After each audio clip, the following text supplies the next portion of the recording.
Trazer mais um ponto aqui para esse debate. Antes da denúncia da Procuradoria-Geral da República, os Estados Unidos anunciaram a aplicação da Lei Magnitsky contra a esposa do ministro Alexandre de Moraes.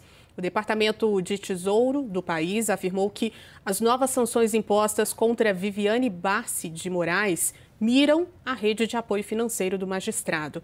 E em nota, Moraes defendeu que a medida é ilegal e violenta o direito internacional e a soberania do Brasil e dependência do judiciário. Vamos ao debate, ainda trazendo esse ponto para o nosso tema. Cardoso, a sanção dos Estados Unidos, agora a esposa de Moraes, é justa ou excessiva? Primeira coisa, meu ver, Juliana, não podemos confundir o que é inconfundível, não é?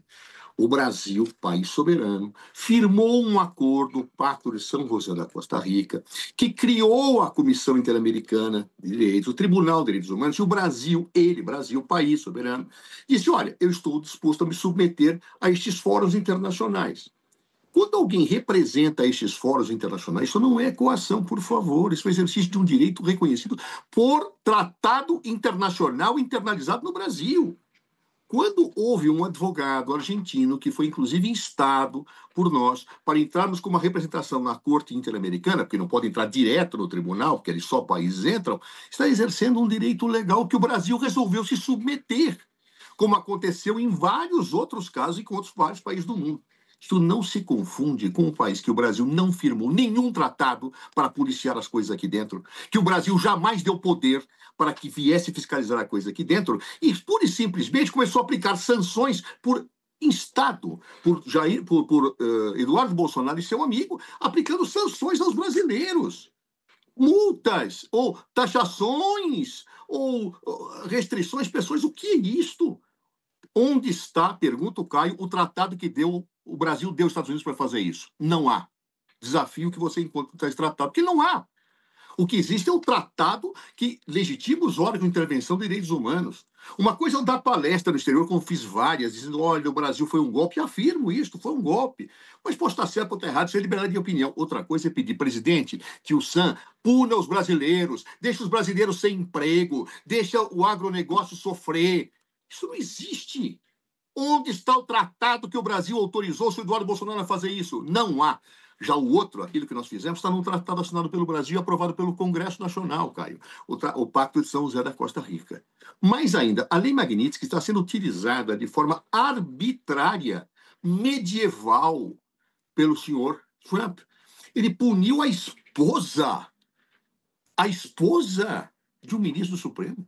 Ele diz, não, o ministro ofende a liberdade de expressão, etc. Aliás, como se ele não ofendesse lá, quando tenta intimidar escritórios de advocacia, quando tenta caçar licenças de redes de televisão, porque falam mal dele. Está nos jornais hoje, vamos ler. Mas esse senhor, que é o bastião da defesa da liberdade, pune a esposa de Alexandre de Moraes, como se eventuais delitos praticados por um marido atingem a esposa. Ora, isto é de uma hediondez, é inaceitável, e me admira que brasileiros aplaudam esse tipo de comportamento. Coppola, a medida é contra a esposa de Moraes. É uma medida justa ou excessiva? Pois é. Em primeiro lugar, é preciso lembrar que em diversas ocasiões, por meio de decisões monocráticas controversas, o senhor Alexandre de Moraes impôs medidas cautelares muito rigorosas contra as esposas e, por vezes, contra as filhas de investigados nos processos em que é relator. Não vi tamanha indignação do senhor José Eduardo Cardoso nesse caso. São medidas como bloqueio de contas bancárias, impossibilidade de visitas, suspensão de redes sociais e por aí vai.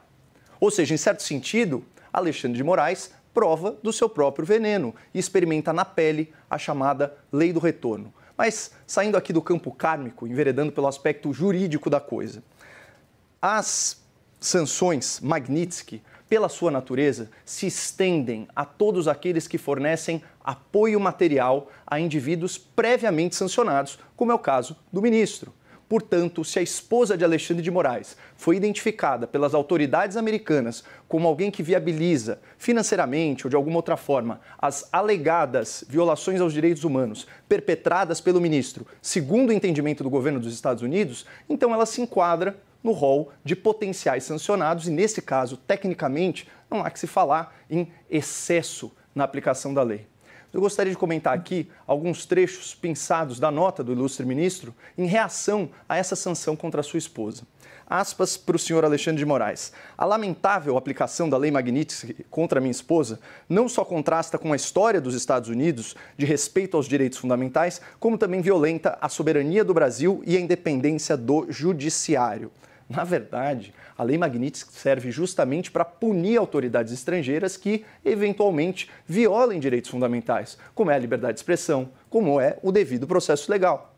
Então, pegando aqui as palavras do secretário do Tesouro americano, Scott Bessent, ele disse o seguinte: o ministro Alexandre de Moraes é, aspas, responsável por uma campanha opressiva de censura, prisões arbitrárias e perseguições judiciais, fecha aspas. E com toda a vênia, ao contrário do que sinaliza a nota do ministro, a Lei Magnitsky só se aplica na jurisdição americana e, obviamente, para aqueles que desejam participar do sistema financeiro e tecnológico dos Estados Unidos. Portanto, a Magnitsky não invade a soberania nacional, que não pode ser confundida com os interesses e as ações individuais do ministro Alexandre de Moraes. Afinal de contas, o ministro não é a manifestação encarnada da justiça brasileira, mas apenas uma autoridade investida temporariamente de poder jurisdicional. Cardoso, vamos com 30 segundos para a gente encerrar esse assunto? Não, eu não consigo entender como é que alguém acha que é injusto atingir a esposa de um lado, então é justo porque atingiu a esposa agora do outro. Não, não dá, né? Ou é erro ou não é erro. Se é erro para um, é erro para outro, tal, etc. Só que no caso de Alexandre não era erro, cara. Por quê? Porque quando uma pessoa está sendo investigada, tem compartilhamento de bens e de empresas, eu tenho que atingir a todos. No caso da Lei Magnitsky, não é compartilhamento de empresas que está sendo investigado, é ato de autoridade que transgride direitos humanos, uma bobageira que foi invocada. E a esposa dele lhe deu suporte para isto? É uma vergonha, isso é um escândalo, é insustentável.